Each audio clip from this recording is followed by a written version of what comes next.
Screen सभी को दिख रहा है?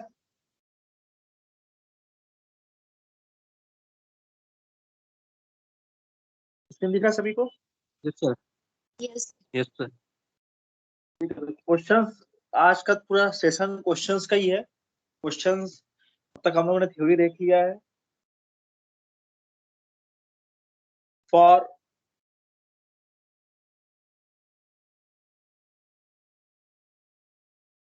a given system,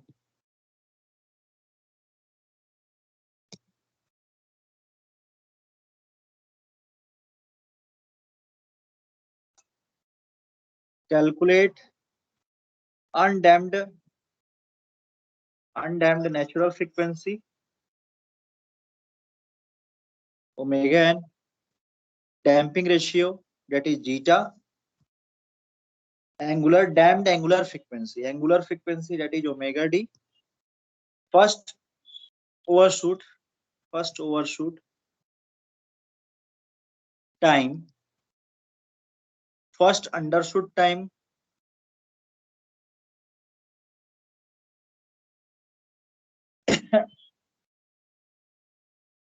number of cycles and number of cycles complete before reaching steady state condition.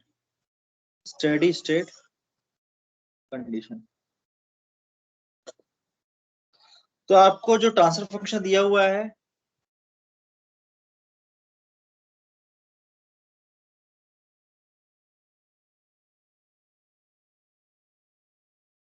ऐसा दिया हुआ है,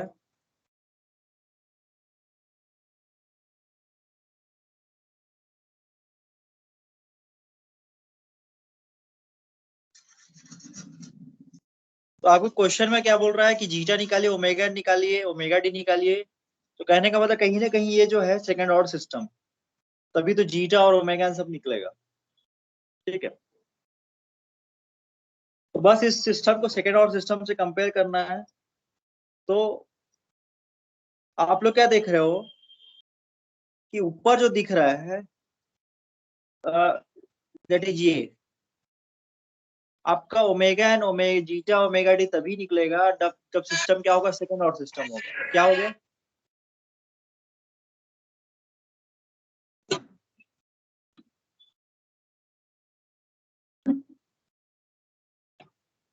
क्या कोई डाउट है?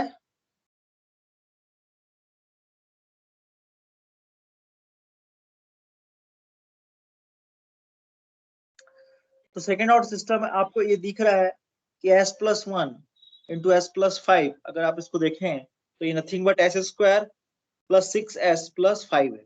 डेट मीन्स ये जो सिस्टम जो ऊपर में दिख रहा है वो इटसेल्फ एक सेकेंड ऑर्डर सिस्टम है। और हम क्या कर रहे हैं, एक सेकेंड ऑर्डर सिस्टम में एक फीडबैक अप्लाई कर रहे हैं। सेकेंड ऑर्डर सिस्टम है उसमें और एक फीडबैक अप्लाई कर रहे हैं। ये थोड़ा अलग टाइप का सिस्टम है कि आपने सेकेंड ऑर्डर सिस्टम दिया और उसमें जो है फीडबैक अप्लाई। ठीक है, तो बात करते हैं। तो that means second order system जो अंदर में है उसके एनालिसिस करता हूं मैं। तो मान लीजिए इसका आउटपुट C/S है, CS divide by R of S। तो इसका जो ट्रांसफर फंक्शन है 20 डिवाइड बाई S² + 6s+5 है। मैंने आपको बताया था कि जो सिस्टम होता है second order system omega N square S² + 2 zeta omega n S + omega N square होता है। तो जो कांस्टेंट टर्म होते हैं वो इक्वल होते हैं। तो यहाँ पे देखिए, यहाँ पे 5 दिख रहा है, यहाँ पे 20 दिख रहा है। तो दैट मीन्स कहीं ना कहीं ये 5 हमको इसको बनाना पड़ेगा। इसको 5 बनाने के लिए मेरे को क्या करना पड़ेगा, 4 × 5 करना पड़ेगा। तो दैट मीन्स ये सिस्टम कैसा हो गया, 4 × 5 डिवाइड बाई S² + 6s+5। अब ये सेकेंड ऑर्डर सिस्टम एक स्टैंडर्ड सेकेंड ऑर्डर सिस्टम के फॉर्मेट में है। तो यहां से आ गया, यहां तक सबको क्लियर है?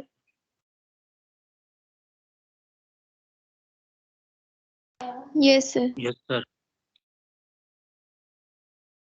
नॉइज ज्यादा आ रहा है क्या?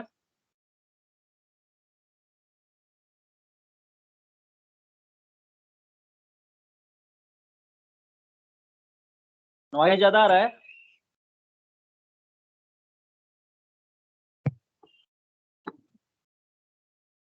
क्यों नवोनीत? कौन सा नॉइस सर? अरे जो मतलब बाइक या फिर कार का कुछ नॉइस वगैरह ज्यादा आ रहा है क्या? नो नो सर, क्लियर है। क्लियर है ना? हाँ ठीक है। तो एक तो ये बात हो गई। अब हम देख रहे हैं कि ये सम के gain into omega N square divide by S square plus 2 zeta omega N S plus omega N square के इक्वल हम इसको ये इक्वल है। तो यहाँ से आगे omega N square is nothing but 5, that means omega N आ गया 5।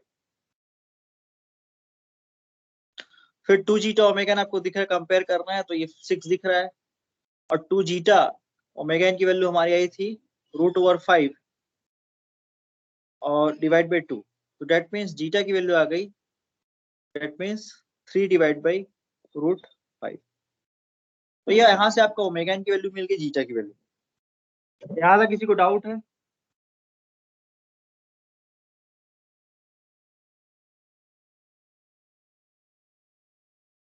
तो आप क्या देख रहे हो, इस सिस्टम का जीटा जो कि 3/√5 है, और इसका जो वैल्यू निकालोगे आप कैलकुलेटर से 1.341 है, that means over damp system.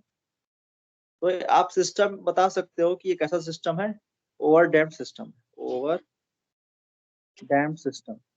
तो अगर आप फिगर आप ड्रॉ करोगे तो आपको पता है कि कैसा आउटपुट रिस्पॉन्स आना है। दूसरी बात जो है, फ्रॉम दी आप लोकेशन ऑफ द पोल्स बता सकते हो ये कौन सा सिस्टम है। तो आप लोकेशन ऑफ पोल जो देख रहे थे S+1 इंटू S+5 था, और अगर लोकेशन ऑफ पोल देखें तो दोनों रियल है एंड अनइक्वल, दोनों रियल एंड अनइक्वल है। तो that means real and unequal बताया था, रियल एंड अनइक्वल ये जो होते हैं ये पोल्स ऑफ क्या होते हैं, over damp, poles of over damp system. तो यहां से भी आप बता सकते हो ये कैसा सिस्टम, ठीक है। तो एक्चुअली में ये एक ऐसा सिस्टम है, आप सेकेंड ऑर्डर सिस्टम में फीडबैक अप्लाई कर रहे हो, एक गेन है, फिर सिस्टम को आपने इस सिस्टम से कंपेयर किया, that is omega N square divide by s plus s 2 zeta omega n, second order system. और ये कुछ ऐसा है, डबल फीडबैक है इसमें। यहाँ तक क्लियर हुआ सभी को? इसकी वैल्यू कितनी आती है, इसकी वैल्यू मैं निकाल चुका हूँ कई बार, जो स्टैंडर्ड फॉर्मूला जो वैल्यू लिखा, यहाँ तक सबको क्लियर है?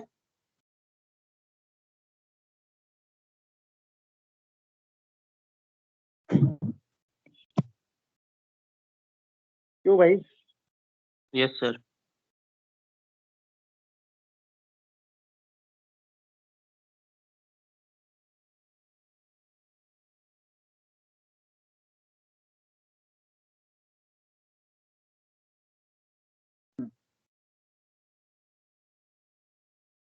अब बात करते हैं कि अब इस सिस्टम में आप लोगों ने फिर से एक सेकेंड ऑर्डर सिस्टम लगा दिया है, तो डेट मीन्स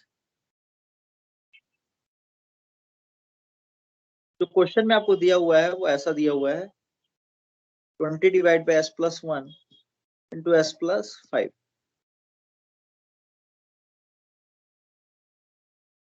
इसको सॉल्व करते हैं तो यहाँ से जो ओवरऑल जो C ऑफ S है, overall C of S divide by R of S, इसकी वैल्यू होगी open loop gain divide by 1 plus G into H की वैल्यू फीडबैक गेन क्या 1, डेट मीन्स 1 आ गया। डेट मीन्स ये इसको सॉल्व करेंगे 20 divide by S+1 into S+5 by 1 plus 20 S+1 into S+5। इसको solve कीजिए, 20 यहाँ से हो जाएगा S square plus 6S plus 5 plus 20, ठीक है। और ये S+1 इंटू S+5 कैंसिल हो जाएगा, तो यहाँ से आ गया 20 divide by S square plus 6S plus 25। तो ये क्वेश्चन में आपको दिया हुआ है, क्वेश्चन में आपको ये सिस्टम दिया हुआ था। तो मैं समझा रहा था कि इस ये भी एक सेकंड ऑर्डर सिस्टम है, और सेकंड ऑर्डर सिस्टम में आप एक और अप्लाई कर रहे हो तो क्या होता है ये देखेंगे कि एरर को कितना फाइनाइट कम करता है। जितना फीडबैक लगाते जाएंगे उतना एरर फाइनाइट कम होता जाएगा। तो उस चीज को मैं समझाने के लिए ऐसा बता रहा था। लेकिन ओवरऑल जो हमने इसका ट्रांसफर फंक्शन निकाला वो कितना निकला है overall transfer function, that is 20 divide x square plus 6s plus 25। यहाँ तक किसी को डाउट है? तो इसको एक स्टैंडर्ड सिस्टम से कंपेयर करते हैं। मैंने आपको बताया था ये जो कांस्टेंट है और ये कांस्टेंट सेम होना चाहिए। तो मान लीजिए अगर इस कांस्टेंट को मेरे को सेम करना है तो यहाँ पे यहाँ भी 25 होना चाहिए और नीचे भी 25 होना चाहिए। 20 इसको तो चेंज कर नहीं सकता, ऊपर वाले का कांस्टेंट को चेंज कर सकता हूँ। तो डेट मीन्स ये 25 है, तो अगर इसको मेरे को 20 बनाने के लिए क्या करना पड़ेगा, 20 डिवाइड बाई 25 से मल्टीप्लाई करना होगा। तो ये दोनों वैल्यू क्या हो जाएंगे, सेम हो जाएंगे। तो यहाँ से आ गया, इसको अगर आप कंपेयर करें कि स्टैंडर्ड फॉर्मेट से k into something omega n square divide by S square plus 6s plus 2 zeta omega n s plus omega n का होल ओमेगा n का स्क्वायर। तो यहाँ जब कंपेयर करोगे तो ओमेगा n की वैल्यू आपको दिखेगी, ओमेगा n स्क्वायर की वैल्यू दिख रही है आपको 25, डेट मींस ओमेगा n की वैल्यू आ गई 5। ओवरऑल जो सिस्टम है उसका नेचुरल फ्रीक्वेंसी जो दिख रहा है आपको 5 दिख रहा है। 2 जीटा ओमेगा n को 6 से वो करोगे तो यहाँ से आ गया जीटा की value that is 6 divide by 2 into 5, that means 0.6। यहाँ तक क्लियर है सभी को?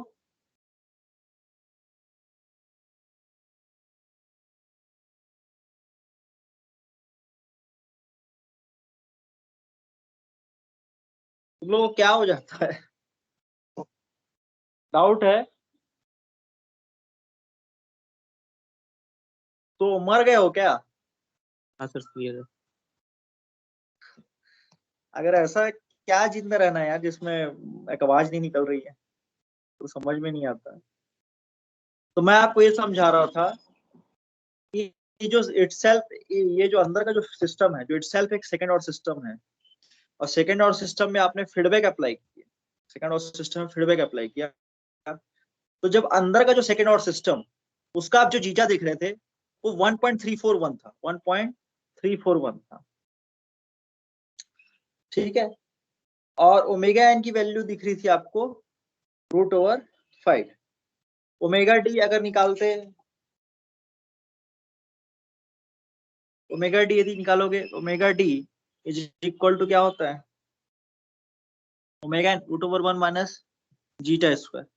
तो ओमेगा एन की वैल्यू √5 इंटू, अब इसको कर लेना 3 डिवाइड बाई 3 9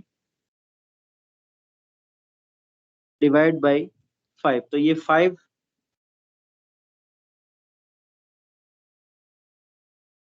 लगभग ये वैल्यू आएगी 2। कैलकुलेटर को रखा है क्या?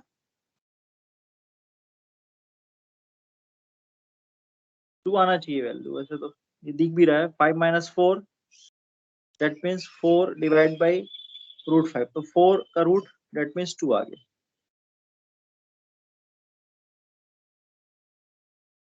तो हम लोग ये देख रहे हैं कि जो पहले जो सेकेंड ऑर्डर सिस्टम था विदाउट फीडबैक, तो जीटा की वैल्यू क्या थी, 1.341 थी। लेकिन after the feedback, after feedback apply किया तो जीटा की वैल्यू 0.6 हो गई। मतलब यहाँ से समझ में आता है कि फीडबैक जैसे अप्लाई करोगे आपका जीटा की वैल्यू डिक्रीज होगी, तो zeta decreases with the feedback. ये कंक्लूजन निकला कि zeta decreases with the feedback. Tau के बारे में बात कर लेते हैं। तो टाउ क्या होता है, दैट इज दी ओवरडैम्प्ड सिस्टम है। तो ये जो सिस्टम है आपका 0.6 वाला जो सिस्टम है that is under damped system. तो अंडर डैम्प्ड सिस्टम में जो सेटलिंग टाइम होता है TS इज इक्वल टू 4/जीटा ओमेगा होता है। तो यहाँ से आ गया 4 divide by zeta omega N की वैल्यू, जीटा ओमेगा एन की वैल्यू कितनी दिख रही है, मैं बताया था कि 2 जीटा ओमेगा एन की वैल्यू 6 है, तो जीटा ओमेगा एन की वैल्यू कितनी होगी, 3 होगी। 4 divide by 3, that means settling time क्या हो गया, 1.33 सेकेंड, ठीक है। और पहले कितना सेटलिंग टाइम था, पहले सेटलिंग टाइम डिसाइड होता कि आपका पोल का लोकेशन, क्योंकि ओवरडेड सिस्टम है तो जो सबसे पहले जो पोल आ रहा है दैट मींस इसमें जो पोल आएगा एस इज इक्वल टू -1 पे एस इज इक्वल टू -5, तो डोमिनेंट पोल क्या है आपका 1 है, ठीक है। तो inverse of the dominant pole it will be tau, तो tau is equal to negative sign apply करके -1/-1, दैट मींस 1, टाउ की वैल्यू 1 सेकेंड आ गई।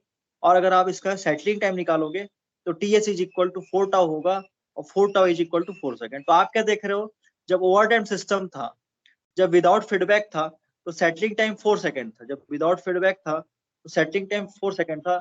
जैसे आपने फीडबैक अप्लाई किया तो जीटा की वैल्यू डिक्रीज हो गई, जीटा की वैल्यू डिक्रीज होने से सिस्टम अंडर डैम्प्ड सिस्टम हो गया, और जो सेटलिंग टाइम है वो भी क्या हो गया, डिक्रीज हो गया। सेटलिंग टाइम डिक्रीज हो गया फ्रॉम 4 सेकेंड टू 1.33 सेकेंड। तो यहां से मैं कंक्लूजन निकाल सकता हूं कि settling time decreases with the feedback. Clear है यहां तक? Yes sir. आप ये देख रहे हो फीडबैक, पता समझ गए ना, ये हाइलाइटर से दिखा देता हूँ, ये फीडबैक, जितने आप समिंग एलिमेंट्स और ये आउटपुट से इनपुट लगाओगे तो एरर और कम होता जाएगा, जितने ज्यादा आप लगाते जाओगे, वही उसी को फीडबैक बोलते हैं। आउटपुट से जो इनपुट कनेक्ट होता है, जैसे आप मेरा फीडबैक दोगे, आप आउटपुट हो, तो वही वाली बात। तो ये क्वेश्चन जो करा रहा हूँ स्टैंडर्ड क्वेश्चन है, स्टैंडर्ड बुक का क्वेश्चन है। तो इसमें हमको समझ में आ रहा है कि चीजें क्या हो रही है, सिस्टम में क्या बदलाव हो रहा है। बाकी तो क्वेश्चन तो आपका CSPT का क्वेश्चन तो ऐसे ही आएगा, और क्वेश्चन मैं सिटी में भी ऐसा कोई क्वेश्चन नहीं दूंगा जो CSCT वाला CSPT वाला रहे। आप लोग को ऐसे ही NBA मिला हुआ है, तो आप लोग का स्टैंडर्ड थोड़ा हाई होना चाहिए, ठीक है। तो ऐसा कोई क्वेश्चन कोई शिक्षक कोई भी टीचर क्वेश्चन आपको नहीं देगा जिसका लो स्टैंडर्ड क्वेश्चन हो, ठीक है। तो CT में पास होना कठिन हो गया आप लोग के लिए एंड सेमेस्टर एग्जामिनेशन के कंपेयर में। तो ये हो गया settling time decreases with the feedback. अब आप जानते हैं पीक टाइम क्या होता है। पीक टाइम मैंने आपको बताया था, in the case of over damped system half time period, that is the peak value, that is pi by omega D. हम डेरिवेट किया था, पाई की वैल्यू 3.14 है, ओमेगा डी हो गया, ओमेगा एन की वैल्यू कितनी आई थी, ओमेगा एन कितना आया था, 5 आया था। तो 5√1 माइनस जीटा स्क्वायर, जीटा कितना है इसमें 0.6 का स्क्वायर। तो यहां से आ जाएगी इसकी वैल्यू कैलकुलेटर से 0.78 सेकेंड। तो ये हो गया आपका पिक टाइम। तो जो पहला पिक टाइम क्या होता है, ओवरशूट का, तो यहाँ पे टीपी ओवरशूट लिख रहा हूँ, ओवी, ठीक है। आपको याद होगा ये रिस्पॉन्स आता था सिस्टम में, तो ये हाफ टाइम पीरियड ये रिप्रेजेंट करता था, हाफ टाइम पीरियड मतलब पाई बाई ओमेगा डी डेरिवेशन किया हमने, और ये रिप्रेजेंट करता था 2 पाई ओमेगा डी। तो odd multiple of pi omega D represent करता था ओवरशूट। तो क्वेश्चन ने पूछा है कि पहला ओवरशूट और पहला अंडरशूट का टाइम बताइए, कितना टाइम में पहला ओवरशूट मिलेगा, कितना टाइम में पहला अंडरशूट मिलेगा। तो यहाँ से पहला overshoot that is the TP ओवी1 दैट इज पहला ओवरशूट, और टीपी अंडरशूट US1, तो that is 2 pi by omega D. तो पाई बाई ओमेगा डी निकाले हो तो उसे 2 से मल्टीप्लाई कर दो, 2 into 0.78, that is nothing but 1.56 second.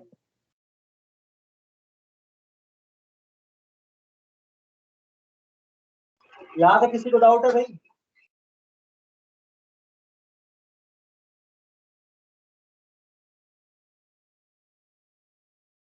Clear है? आपका सिस्टम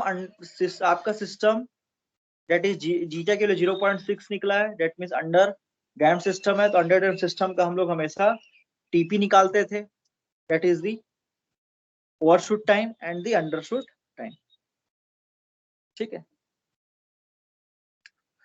अब चलो मैं देखता हूँ कि कितना परसेंट आगे मेरे, कितना परसेंट ज्यादा मेरे को आउटपुट मिलेगा, तो वो पता चलेगा आपका परसेंटेज ओवरशूट से। तो percentage MP is equal to exponential minus pi zeta √1 minus zeta square into 100। तो यहाँ से आएगा इसकी वैल्यू, जीटा के लिए 0.6 पुट करोगे कैलकुलेटर में जाके, तो इसकी वैल्यू 9.4% आएगी। तो आप जो चाहते थे आउटपुट, उसका एक्स्ट्रा कितना आएगा, 9% एक्स्ट्रा आएगा। और देखते हैं कितना परसेंट कम आएगा, जो कि पहला अंडरशूट से पता चलेगा। तो पहला अंडरशूट निकाल लेते हैं। पहला अंडरशूट UV1 या OV1 था ये, तो that is even multiple of the -2 pi zeta √1 minus zeta square. Even multiple होता है, तो इसकी वैल्यू आ जाएगी जीटा 0.6 पुट करोगे, इसकी वैल्यू आ जाएगी 0.9%। यहां तक किसी को डाउट है?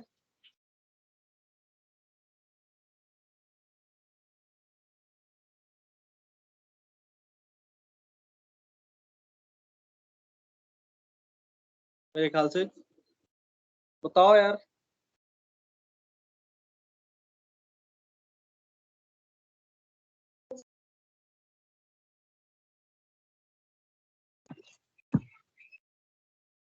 यहाँ तक किसी को डाउट? No sir.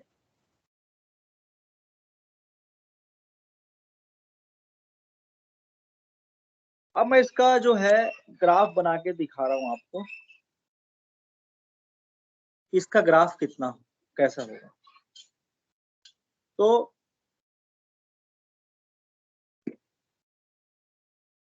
जो भी डीसी गेन होता है, आपका जो overall output divide by input जो आया था, दैट इज कितना आया था, 20 divide by 25 into 25 divide by s² plus 6s plus 25।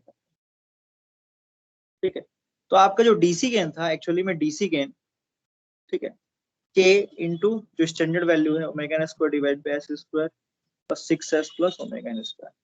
तो एक चीज याद रखना, कभी भी आपको यूनिटी फीडबैक सिस्टम मिला, कभी भी यूनिटी फीडबैक सिस्टम, इसका डेरिवेशन मैं कराऊंगा, कभी भी आपको यूनिटी फीडबैक सिस्टम मिला, तो ये जो सिस्टम दिख रहा है आपको, यूनिटी फीडबैक सिस्टम दिख रहा है, ध्यान से देखिए। ये इसका फीडबैक कितना है, h(s) की वैल्यू कितनी है, 1। जब भी यूनिटी फीडबैक सिस्टम रहेगा, तो आउटपुट जो है उसके गेन को फॉलो करेगा। आउटपुट जो है उसके गेन को फॉलो करेगा, जो भी आप गेन प्रोवाइड करोगे उसको फॉलो करेगा। तो यूनिटी फीडबैक सिस्टम में जो आउटपुट है, output follows the DC gain. यहाँ से डीसी गेन की वैल्यू कंपेयर करने से कितनी है, के की value, that means K is equal to 20 divide by 25, that is nothing but 0.8।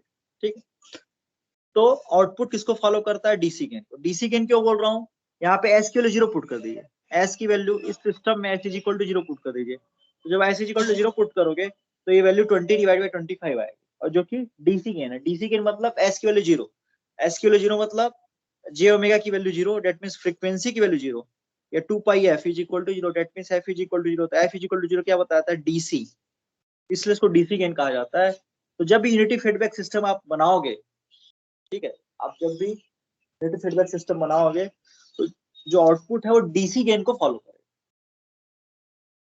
Output जो है वो डीसी गेन को फॉलो करेगा। तो ये हो गया हमारा आउटपुट।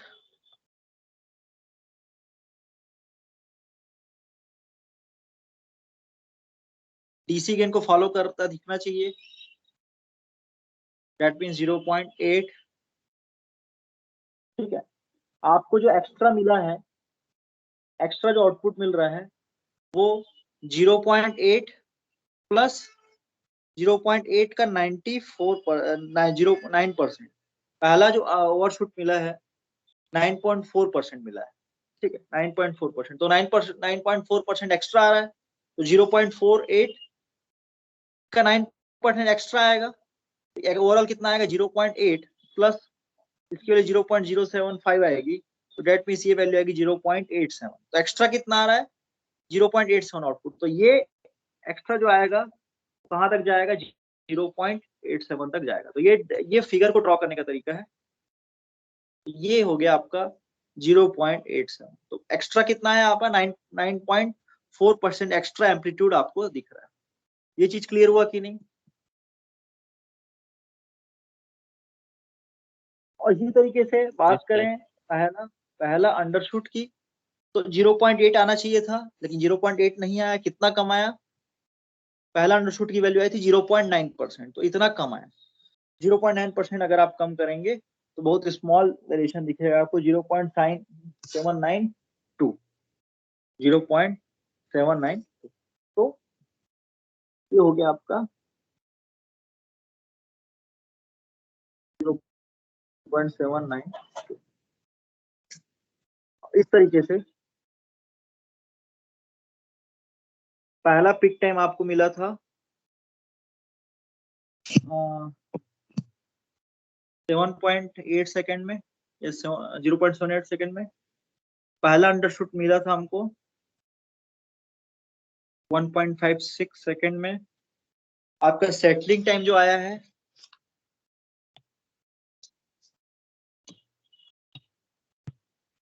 वो लगभग यहाँ पे आया है। सेटलिंग टाइम वो टाइम होता है जहाँ 2% एरर बैंड के अंदर पे आपका आउटपुट आ जाए। तो 1.33 सेकेंड में 2% एरर बैंड के अंदर आपका आउटपुट आ गया है, तो सेटलिंग टाइम जो है पहले अंडरशूट के पहले आया है। इस तरीके से आपका आउटपुट आएगा। ठीक है, अब क्वेश्चन में पूछा है कि नंबर ऑफ साइकिल बताइए कितना। आपको यहाँ पे एक साइकिल दिख रहा है। क्वेश्चन ये होना चाहिए था कि सर ऐसा क्यों नहीं है, ऐसा और क्यों नहीं है, एक ही साइकिल में क्यों आपका सेटलिंग टाइम आ गया। ठीक है, तो ये पता चलेगा नंबर ऑफ साइकिल से, कितना नंबर ऑफ साइकिल्स आ सकते हैं। तो that is number of cycle. तो number of cycle is equal to आपका जो सेटलिंग टाइम है, जो जिसमें आपको ओवरऑल आउटपुट मिल जाता है अंडर द एरर बैंड। तो under the error band 2% error band settling time तक वो कितने बार भी साइकिल दे सकता है, ये कितने बार भी साइकिल दे सकता है जब तक वो सेटलिंग टाइम तक ना पहुंचे। तो maximum time that can be possible before number of cycle can exist is TS. ठीक है, लेकिन एक साइकिल का कितना टाइम लगता है, एक साइकिल का टाइम लगता है टीडी। तो अगर हम टीडी को टीएस से डिवाइड कर दें, ओवरऑल जो टाइम लगना है वो टीएस तक लगना है, और टीडी है एक साइकिल का टाइम। तो अगर हम टीडी को टीएस से डिवाइड कर देंगे तो नंबर ऑफ साइकिल मिल जाएगा, कितने नंबर ऑफ साइकिल्स आ रहे हैं। तो यहाँ पे देखिए टीएस की वैल्यू 1.33 है और टीडी की वैल्यू 1.56 है, जिसकी ऑलमोस्ट जीरो साइकिल। तो डेट मीन्स एक्स्ट्रा साइकिल नहीं मिलना है।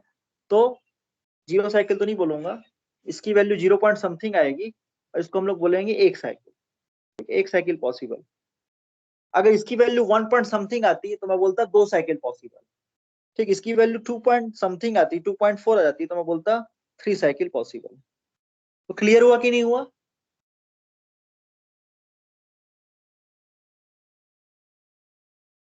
फिर एक बार रिपीट कर दीजिए क्या साइकिल।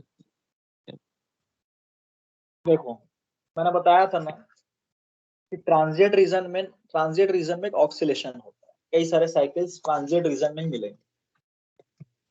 मतलब जो डैम्पिंग होगी साइकिल्स उसकी वेव आउटपुट का, वो ट्रांजिएंट रीजन में ही हो, ट्रांजिएंट रीजन। और एक होता है steady state region. Steady state region में क्या होता है, आपका जो आउटपुट है वो अंडर दी एरर बैंड आ जाता है। ठीक है, एक मान लीजिए एक अंडर सिस्टम लेते हैं, ये साइकिल जो डैम कर रहा है तो कम होता जाएगा एम्पलीट्यूड।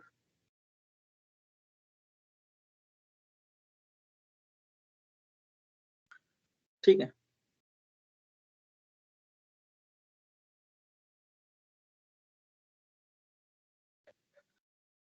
तो स्टेडी स्टेट में आपका जो आउटपुट ऑलमोस्ट इनपुट के इक्वल होता है with the 2% error band, that is the settling time TS. ठीक है, अब ट्रांजिएंट रीजन में ऑक्सीलेशन होता है या फिर डैम्पिंग होती है। तो मैं ये बोल रहा हूँ जो एक साइकिल, आधा साइकिल को मैंने बताया था पाई अपॉन ओमेगा डी, और एक साइकिल को मैंने बताया 2 पाई बाय ओमेगा डी। इसका जो टाइम पीरियड है that is the 2 pi by omega D, that is nothing but TD time period. तो यहां से यहां तक का जो टाइम पीरियड है वो टीडी है, और ये टीडी क्या रिप्रेजेंट कर रहा है, एक साइकिल को रिप्रेजेंट कर रहा है, एक साइकिल को टीडी रिप्रेजेंट कर रहा है। और जो टीएस है, टीएस के अंदर, टीएस टाइम के अंदर कई सारे साइकिल दिख रहे हैं आपको। जैसे हम लोग देखें, पेन से दिखा रहा हूं मैं आपको, एक तो ये साइकिल दिख रहा है, फिर आपको एक साइकिल ये दिख रहा है, फिर आपको एक साइकिल ये दिख रहा है, जहां से शुरू किए थे वहीं पे खत्म हुए, डेट मीन्स एक साइकिल हो गया। ठीक है, तो इसमें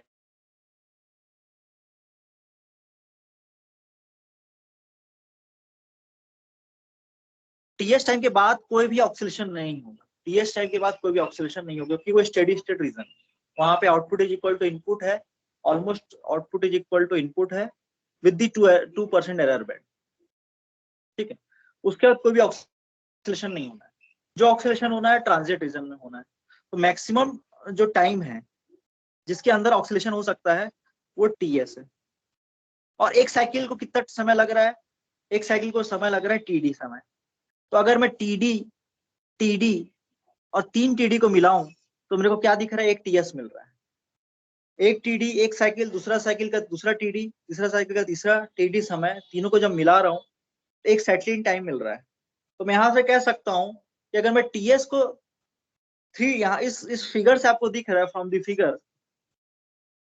फ्रॉम फिगर आपको दिख रहा है, जब मैं 3 टीडी को मिला रहा हूँ which is almost equal to TS settling time, मैं बोल सकता हूँ कि अगर मैं सेटलिंग टाइम को टीडी से डिवाइड कर दूं, जो मैक्सिमम समय लगना है वो टीएस लगना है, और एक साइकिल को जो समय लगना है टीडी लगना है।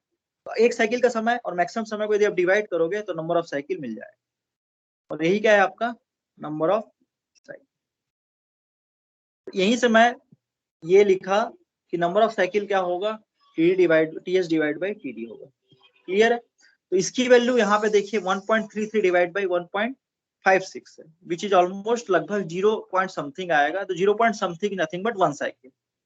ठीक है, 1 पॉइंट समथिंग 1.5 है तो 2 साइकिल, 2.5 है या 2.3 भी होगा तो 3 साइकिल, या 4.1 भी होगा तो ऑलमोस्ट बोल सकता हूँ ये 4 साइकिल, 5 साइकिल। क्लियर है? Yes sir.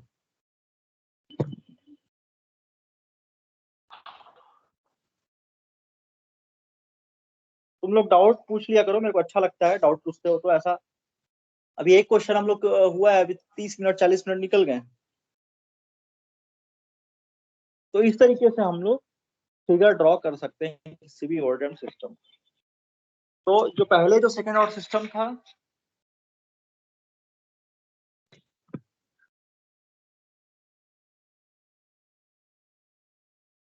जो अंदर में था, जो कि ओवरडैम्प्ड सिस्टम था, उसका जो डीसी गेन आएगा देख लेना। डीसी गेन ऐसा लिखा था मैं, 4 × 5 डिवाइड बाई s² + 6s + 5। तो इसमें डीसी गेन कितना था आपका, 4 था। DC gain is nothing but 4। ठीक है, तो दैट मीन्स जो इसका, अगर आप इसका बोलोगे अंदर का जो सिस्टम है उसका अगर ग्राफ बोलोगे तो ये 4 को फॉलो करेगा। लेकिन आपको ओवरऑल जो निकालना है वो इसको निकालना है, आफ्टर द फीडबैक सिस्टम कैसा बिहेव कर रहा है। तो मेरे ख्याल से क्वेश्चन सबको क्लियर हो गया होगा।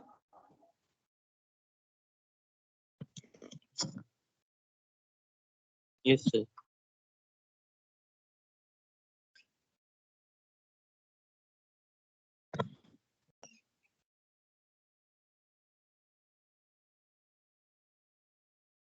तो कंक्लूजन पे बात कर लेते हैं। कंक्लूजन हमने देखा सेटलिंग टाइम क्या हो रहा है, डिक्रीज हो रहा है। पहले 1 पॉइंट कितना था, 4 था, 4 से 1.33 हुआ। Settling time is nothing but 4 tau, that means tau decrease हो रहा है, टाइम कांस्टेंट डिक्रीज। पहले डीसी गेन कितना था, डीसी गेन हमने निकाला था s = 0 पुट करके, जब फीडबैक नहीं अप्लाई किए थे तो 4 था, और जैसे ही फीडबैक अप्लाई किया तो 0.8 हो। दैट मीन डीसी गेन क्या होगा, डिक्रीज होगा। डीसी गेन का डिक्रीज होना बहुत इंपॉर्टेंट चीज है। डीसी गेन का डिक्रीज होना मतलब फाइन ट्यूनिंग हो रही है, फीडबैक आप अप्लाई कर रहे हो फाइन ट्यूनिंग के साथ, आपका सिस्टम फाइन ट्यूनिंग के साथ बिहेव कर रहा है। पहले 4 में काम कर रहा था, अब फीडबैक जैसे ही अप्लाई किया तो 0.8 में वो काम करना स्टार्ट कर रहा है, फाइन ट्यूनिंग।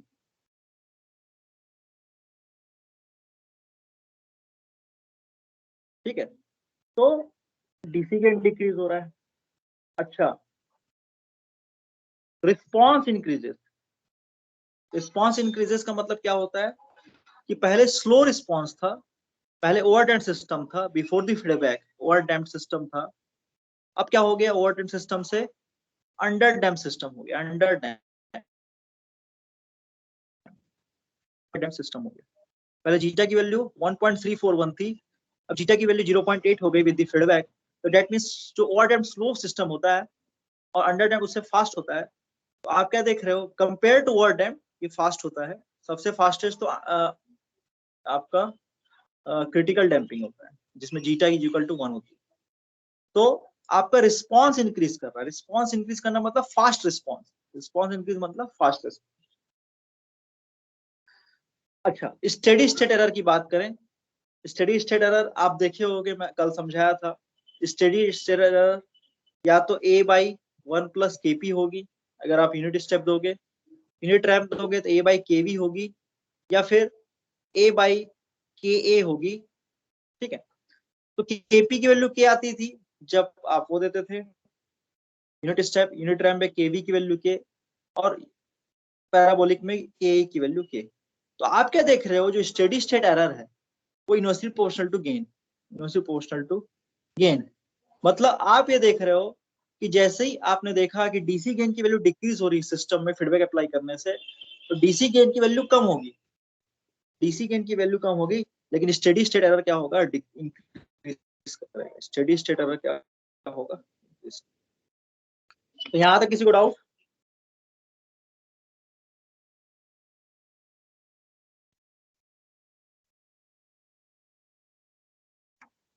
तो ये कंक्लूजन, ठीक है।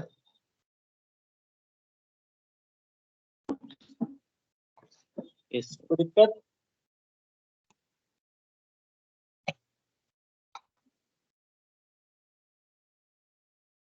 क्लियर है सभी को?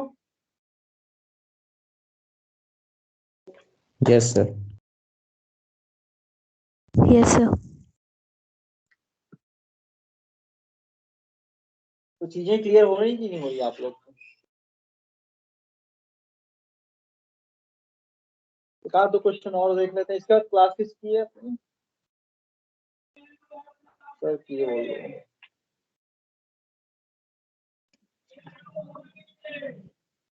एक अच्छा क्वेश्चन देख लेते हैं। सेकंड मैं बोल देता हूँ,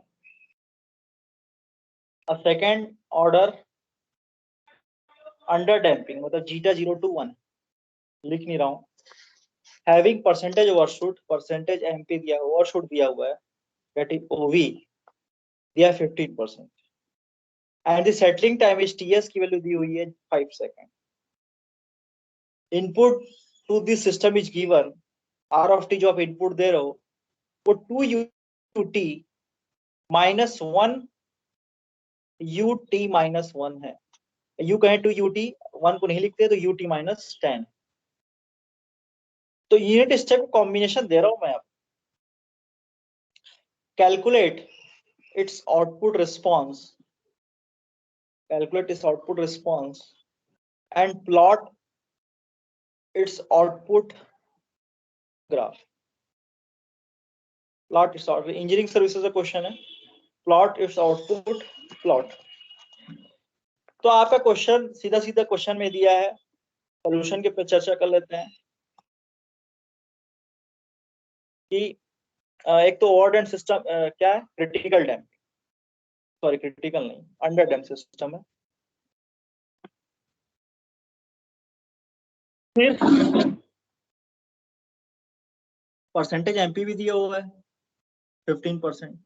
तो ये सब चीजें से जीटा पता चल जाएगा, ठीक है। और फिगर भी देख लेते हैं, फिगर आप लोग इसमें देख चुके हो सिग्नल सिस्टम में। तो आप क्या देख रहे हो, पहले जो आर ऑफ टी है, जो इनपुट है, that is R of T, ये टी, अगर इसका प्लॉट बनाए तो 2 UT, पहले जो स्टेप 2 UT रिप्रेजेंट कर रहा है कि 2 स्टेप आगे बढ़ो, 2 UT रिप्रेजेंट कर रहा है कि 2 स्टेप आगे बढ़ो, दैट इज 2 UT। फिर वो बोलता है कि माइनस, यहाँ पे कुछ भी नहीं है, तो -1 इंटू कुछ भी नहीं, मतलब -1 इंटू ut -10, ये बोल रहा है कि एक स्टेप नीचे नीचे आओ। -1 मैं डायरेक्टली बता रहा हूँ, मतलब ये सब पढ़ चुके हो। तो -1 मतलब एक स्टेप नीचे आओ, और कहाँ पे नीचे आओ? At t equal to 10 second, at t equal to 10 second. तो आपने देखा जो 2ut है ये रिप्रेजेंट कर रहा है 2 स्टेप बढ़ो एट t इक्वल टू 0, और 1ut -1 कुछ भी नहीं है, मतलब 1 है यहाँ पे, मतलब एक स्टेप आप नीचे आइए, -1 है तो एक स्टेप आप नीचे आइए एट t इक्वल टू 10। तो बस ये इस स्टेटमेंट का मतलब ये। तो आप देख रहे हो कि t इक्वल टू 0 पे हमने 2 स्टेप ऊपर चढ़ा, और t इक्वल टू जब 10 पहुंचे, at the time t equal to 10, हमने देखा कि हमें एक स्टेप नीचे होना है, तो एक स्टेप नीचे हो गया, और ये आगे t इक्वल टू इनफाइनाइट तक ऐसे ही रहेगा। तो ये हो गया आपका प्लॉट ऑफ द इनपुट। यहाँ तक क्लियर है सभी को? Yes sir. ठीक है, तो इनपुट दिख गया आपको।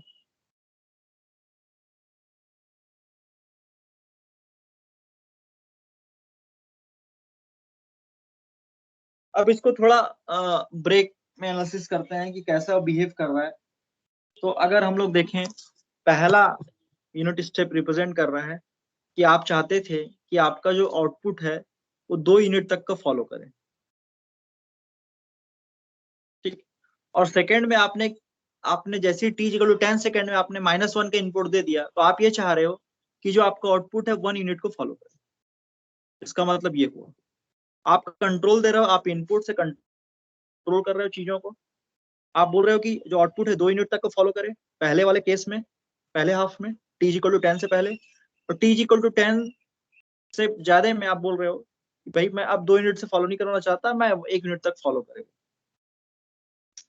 चूंकि अंडर डैम्प सिस्टम है, जीटा इज इक्वल टू आपको दिया हुआ है क्वेश्चन में, अंडर डैम्प सिस्टम दिया, zeta is between the 0 to 1, ठीक है। तो इसमें डैम्पिंग रिस्पॉन्स आएगा अंडर डैम्प सिस्टम में।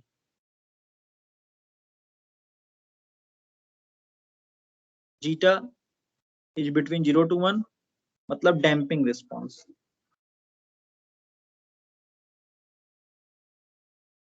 अब बात करते हैं और क्या दिया क्वेश्चन में। एक तो आपको सेटलिंग टाइम दिया हुआ है, तो सेटलिंग टाइम तो बहुत बात की बात हो गई, या फिर सेटलिंग दिया हुआ है 5 सेकंड दिया है, ठीक है चलो। और परसेंटेज एमपी हमारे पहले पॉइंट ये है कि परसेंटेज एमपी की वैल्यू 15% की, तो percentage MP is equal to 15%। तो यहाँ से जीटा आप आराम से निकाल सकते हो, बहुत बड़ा चीज नहीं है जीटा निकालना। लेकिन पॉइंट ये है कि मेरे को ग्राफ ड्रॉ करने के लिए बोला है, ठीक है। तो ग्राफ ड्रॉ के लिए परसेंटेज एमपी मैंने आपको बताया था ओवरशूट के केस में सीटी आप क्या चाह, सीटी मैक्सिमम वैल्यू माइनस आप सीटी कितना डिजायर चाह रहे हो, डिजायर्ड, और डिजायर से कंपेयर करते हैं सीटी डिजायर्ड इज इक्वल टू 15 या फिर 0.15। अगर इन टर्म्स ऑफ फैक्टर में देखें तो 0.1, तो रेशियो का जो आउटपुट आएगा 0.15 आएगा। अब मैं जो चाह रहा हूँ फर्स्ट हाफ में 10 लेस देन 0 तक के लिए मैं आउटपुट चाह रहा हूँ कि 2 यूनिट तक आए। डेट मीन्स यहाँ से आ गया सीटी maximum date can be possible, maximum output can, उसमें भी कर सकते हैं, जो पहले जो लिखा था उसमें भी कर सकते हैं। That can be possible CT max -2 divide by 2 is equal to 0.15। तो यहाँ से CT max is equal to आ गया 2 इंटू 0.15 प्लस 2। तो 2 से कितना कितना आपको दिख रहा है? 15% आगे दिख रहा है। जैसे मैं पहले क्वेश्चन में ऐसा लिखा था मैं कि 2 आप चाहते थे क्योंकि परसेंटेज ओवरशूट 0.15 है, तो 2 का 15% दैट इज 0.15। तो ये एक्स्ट्रा आ रहा है, उसी चीज को मैं फॉर्मूले के बेस पे लिख रहा हूँ। तो 2 प्लस 0.15 कितना आ जाएगा आपका? ये आ जाएगा 2 प्लस 0.30 दैट मीन्स 2.30, ठीक है। तो ये 2.30 आपका आना चाहिए था 2, लेकिन आउटपुट कितना आ रहा है एक्स्ट्रा? 2.30 तक आ रहा है। ये चीज क्लियर हुआ कि नहीं? Yes sir. ठीक है।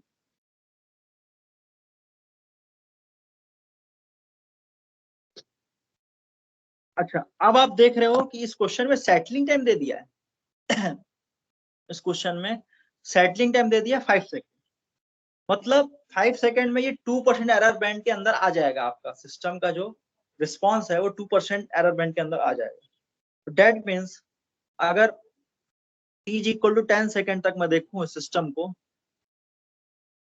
t इज इक्वल टू 10 और इसके जस्ट आधे में लगभग यहां करीबन t is equal to 5 second आएगा। डायग्राम थोड़ा बड़ा नहीं बन रहा लेकिन मैं सब दिखा रहा हूं। तो आपका रिस्पॉन्स 2.3 तक गया मैक्सिमम,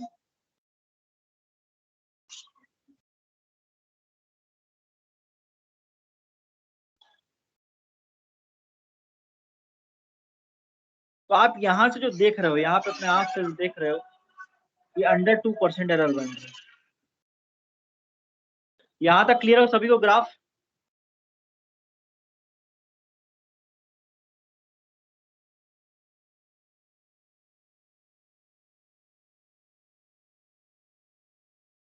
Yes, sir.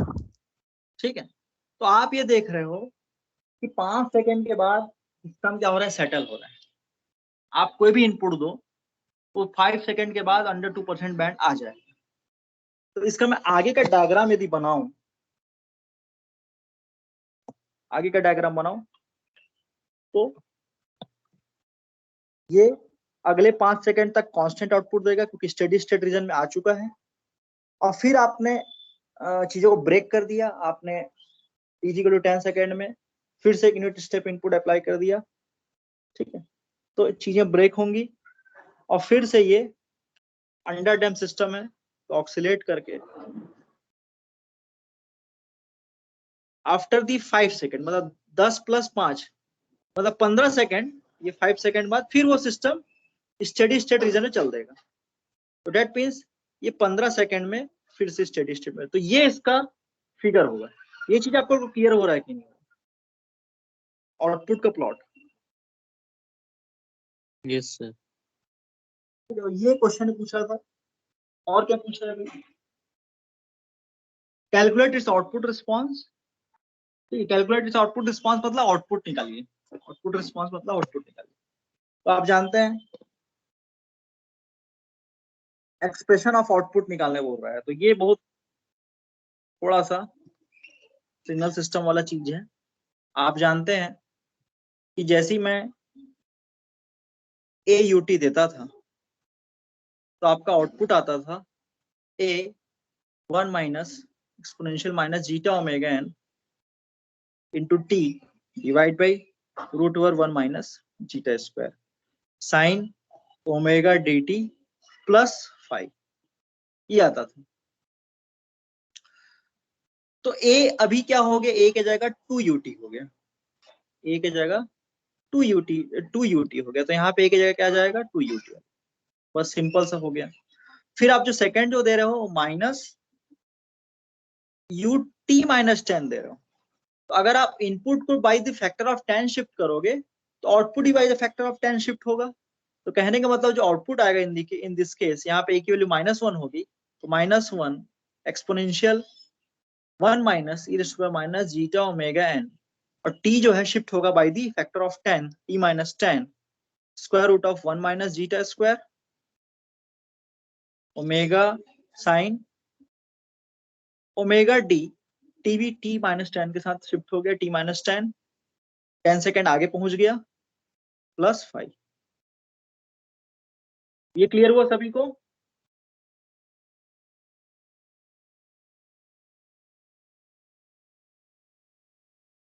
तो ओवरऑल जो सिस्टम का C ऑफ t होगा वो ऐसा होगा, ये माइनस, ये दोनों जुड़ा हुआ है ना, तो U of t minus U of t minus 10 का जो ओवरऑल आउटपुट का रिस्पॉन्स होगा वो ऐसा होगा।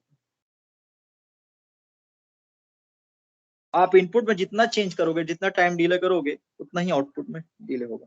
तो ये जो ग्राफ है जो मैं इससे दिखा रहा हूं,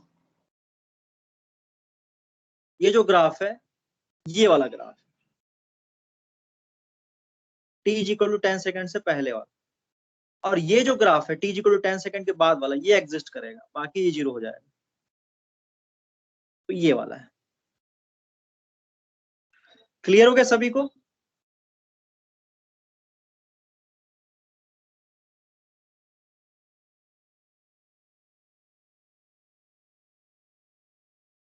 तो t और यहाँ पे u t minus 10, t greater than 10 के लिए। कोई डाउट किसी को?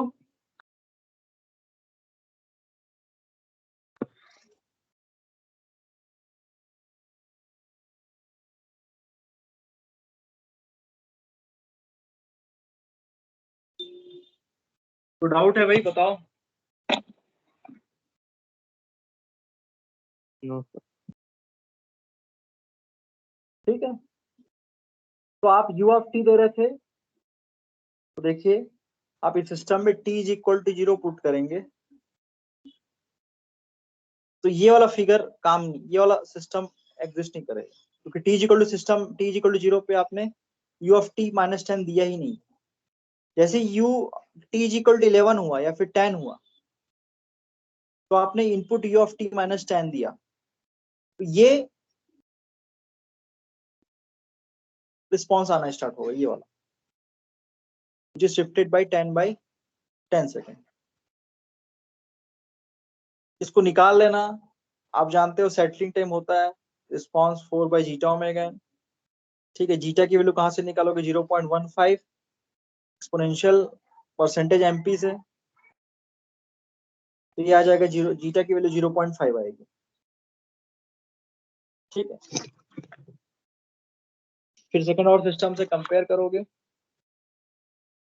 सेटलिंग टाइम दिया है क्वेश्चन में T S is equal to 4 by 5 divide by zeta omega n equal to settling time है आपका 5, तो यहाँ से आ गया 4 बाई 5 इक्वल टू जीटा 0.5 निकाला इंटू ओमेगा, यहाँ से आ गया ओमेगा एन की वैल्यू 1.6। ओमेगा डी जो होता है omega n into root over 1 minus zeta square होता है, डेट इज 1.38। फिर फाई की वैल्यू क्या होती है? Cos inverse zeta. तो फाई आप रेडियन में लिखना, जब भी कैलकुलेटर में कैलकुलेट करोगे तो रेडियन में लिखोगे, तो कॉस इनवर्स जीटा कितना है? 0.5 है, 60 डिग्री आएगा, डिग्री में निकालोगे तो डिग्री आएगा 60 डिग्री। तो बस पहला एक्सप्रेशन लिख देता हूं मैं, बाकी आप लोग लिख लेना। C of T to 1 minus zeta omega N 4 by 5 into T root over 1 minus zeta square, ये आएगा 0.715 साइन ओमेगा डी टी निकाला 1.38 T in terms of radian लिखोगे तो ये 60 डिग्री पाई बाई 3 होता है, तो plus pi by 3 u of T. ठीक है, फिर one minus exponential minus 4 by 5 T minus 10 root over 0.75 sine 1.38 T minus 10 plus pi by 3 u of T minus. तो ये हो गया आपका overall expression in terms of numerical के terms में देखोगे तो ये एक्सप्रेशन आएगा। इसमें जाना और t is equal to 5 second put करना। जब t is equal to 5 second put करोगे तो आप देखोगे आपका जो आउटपुट है वो आपको पहले केस में चाहिए था 2, तो 2 के आसपास आपको आउटपुट मिलेगा, जो कि आपका सेटलिंग टाइम। तो input is equal to output. फिर सेकेंड वाले केस में सेटलिंग टाइम आया था मेरा at t is equal to 15, तो t is equal to 15 put करोगे इसी में, तो आप देखोगे कि जो आपका आउटपुट है वो लगभग दैट इज दी 1 सेकेंड के आस 1 तक आ जाएगा, दैट इज 1। तो आप क्या देख रहे थे इस फिगर में? देखिए t is equal to 5 second में आपका आउटपुट ऑलमोस्ट 2 के इक्वल था, और t is equal to 15 second में आपका आउटपुट ऑलमोस्ट 1 के इक्वल। तो इस एक्सप्रेशन में जब आप पुट करोगे t is equal to 5 and t is equal to 15, तो आपका आउटपुट क्रमशः 2 और 1 के इक्वल मिलेगा। तो ये है इस क्वेश्चन का कंक्लूजन।